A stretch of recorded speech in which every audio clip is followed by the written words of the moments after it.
Aldi a longtemps été basé en Turquie. Retiré dans une villégiature toscane, Philip Giraldi a une lecture particulièrement inquiétante de l'affaire Edmunds. Il y a un an environ, j'ai fini par relier les principaux fils de l'histoire. J'ai compris ce qu'elle essayait de dire, mais qu'elle ne pouvait pas révéler du fait de son bâillon juridique. Pour moi, la méthode était claire, suivez la piste de l'argent. Israël et la Turquie ont des accords de défense depuis les années 70. Ces relations se sont considérablement renforcées dans les années 80 et 90. Il y a une raison à ça. Israël établit des relations avec un pays musulman, ce qui est politiquement très intéressant. La Turquie, de son côté, bénéficie d'une relation avec Israël, un pays très apprécié par le Congrès des États-Unis, entre autres. La Turquie reçoit une assistance militaire, obtient un accès privilégié à des armes.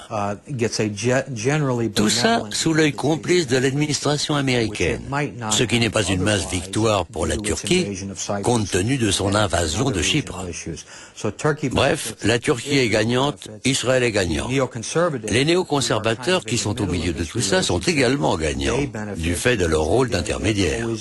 Comme tous les intermédiaires, ils font de l'argent, monnaient leur influence. Et dans la mesure où beaucoup d'entre eux sont juifs, ils sont perçus comme proches d'Israël. Bref, ils ont tout à gagner à cette relation trilatérale ou triangulaire, au même titre que les autres. Giraldi vient de publier un article sur l'affaire Edmunds. Concis, accusateur, l'article paraît dans une revue bien informée, The American Conservative. En quelques paragraphes, Giraldi revient sur l'American Turkish Council et les groupes d'influence israéliens et turcs aux États-Unis, évoque leurs liens financiers avec les autorités turques, leur liaison dangereuse avec le complexe militaro-industriel américain. La Turquie veut pouvoir acheter de tout et évidemment des technologies placées sous embargo. Connaissant les forces en présence du fait de mon expérience à la CIA, j'en ai déduit que les Turcs, les Israéliens et ces officiels américains, dont la plupart émargeaient au ministère de la Défense, se livraient de toute évidence au commerce des armes. En recrutant la fine fleur des amis d'Israël aux États-Unis, les généraux turcs ont mis dans le mille. En 10 ans, la Turquie va recevoir plus de 12 milliards de dollars en assistance militaire gratuite des États-Unis. Reconnaissant, Ankara ouvre son espace aérien à l'aviation israélienne. Un espace aérien inespéré en terre d'islam. Les hauts plateaux anatoliens, frontaliers de la Syrie et de l'Iran. Au milieu des années 90, le triangle américano-israélo-turc vit son âge d'or.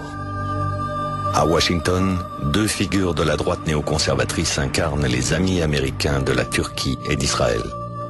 Giraldi donne des noms. Le très charismatique Richard Pearl, surnommé le prince des ténèbres, et Douglas Feith, son fils spirituel, un caractère moins flamboyant mais une dévotion très grande à la cause des colons en Israël. Ces deux anciens du Pentagone sont les pivots du triangle américano-israélo-turc. Douglas Feith a été appointé comme consultant par la Turquie de la fin des années 80 jusqu'au milieu des années 90. Richard Pearl, lui aussi, a été consultant pour le compte du gouvernement turc. Ces deux hommes sont très liés à certaines compagnies d'armement israéliennes. Richard Pearl est bien connu dans le monde du renseignement. Je crois pouvoir dire que tous ceux qui connaissent son parcours vous diront qu'il est un agent d'influence de l'État d'Israël. C'est en 1970 que Richard Pearl est inquiété pour la première fois pour ses liaisons dangereuses avec Israël. À l'époque, il est sur écoute du FBI.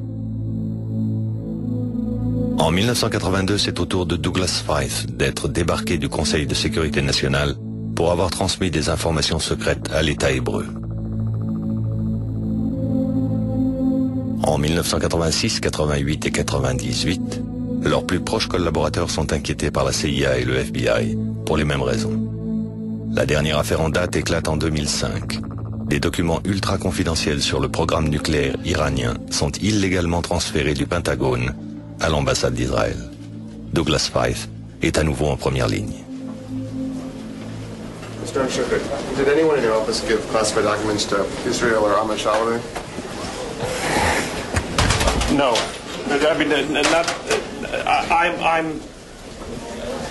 As you know, that's a matter that's being investigated. I don't know of that, but it's a matter that's under investigation. Tous ces gens, à un moment ou à un autre, ont fait l'objet d'enquêtes du FBI pour avoir passé des secrets à Israël.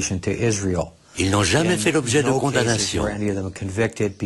Les poursuites ont toujours été abandonnées, en raison, selon moi, de pression politique.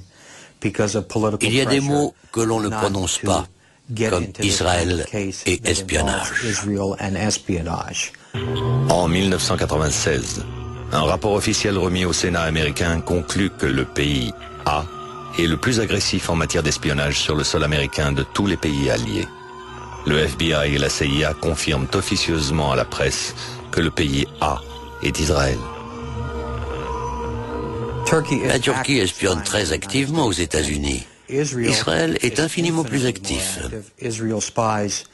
Israël est très présent sur le sol américain.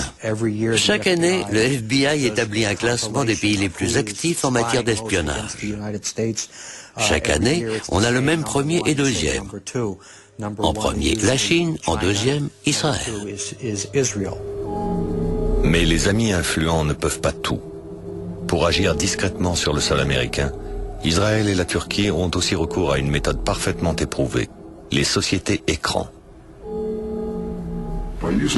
Les sociétés écrans turques se comptent par centaines aux États-Unis. Beaucoup ont réussi à décrocher des contrats secrets défense avec le gouvernement. Cela leur ouvre bien des portes. C'est là où je voulais en arriver. Pour en savoir plus, regardez du côté de Giza. Giza Technology est une petite société d'import-export de Secaucus, dans le New Jersey. Son responsable est turc. Il s'appelle Zeki Bilmen. Cet homme figurait sur les écoutes du FBI que traduisait Sybil Edmonds. Des écoutes révélatrices sur les activités de Giza. À l'été 2003, Giza Technology exécute une curieuse commande vers l'Afrique du Sud. Giza livre 200 détonateurs électroniques à un courtier israélien du Cap, relation d'affaires de Zeki Bilmen. La commande est tout sauf anodine. Ces équipements servent à la détonation nucléaire. Leur exportation, comme celle de l'uranium enrichi, n'est autorisée que vers des pays signataires du traité de non-prolifération nucléaire, comme l'Afrique du Sud. Là où vous rentrez dans des eaux plus dangereuses, c'est dans des régions où les ventes d'armes sont soumises à conditions.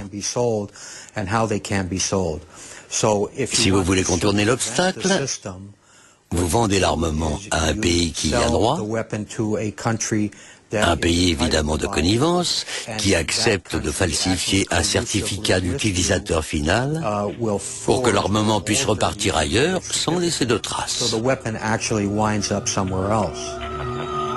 Les détonateurs de Giza, une fois arrivés au Cap, sont aussitôt réexpédiés au Pakistan par le courtier israélien. 6 mois plus tard, le courtier est arrêté. Une enquête est ouverte, mais Giza n'est pas inquiété. Une erreur, selon Joe Trento, chercheur spécialisé dans le renseignement. Quand un marchand d'armes se retrouve sur des marchés de ce calibre, il agit rarement sans le soutien d'un gouvernement. Croire que ces compagnies, ces courtiers opèrent seuls, c'est de la foutaise. C'est impossible. D'où cette question. Qui a permis tout ça? Pourquoi Giza n'est pas inquiété? Il se pourrait que Giza ait été utile dans le passé.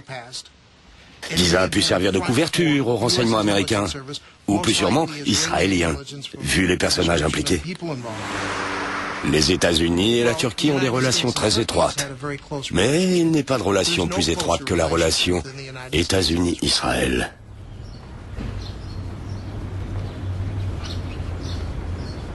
Alors pourquoi Israël aiderait-il le Pakistan à se procurer les éléments de la bombe? La seule explication, c'est que les États-Unis l'ont demandé. En pointant du doigt l'affaire des Dickerson, Sybil ne pouvait imaginer que le puzzle à reconstruire pouvait mener aussi loin. À 12 000 km de Washington, aux portes d'Islamabad,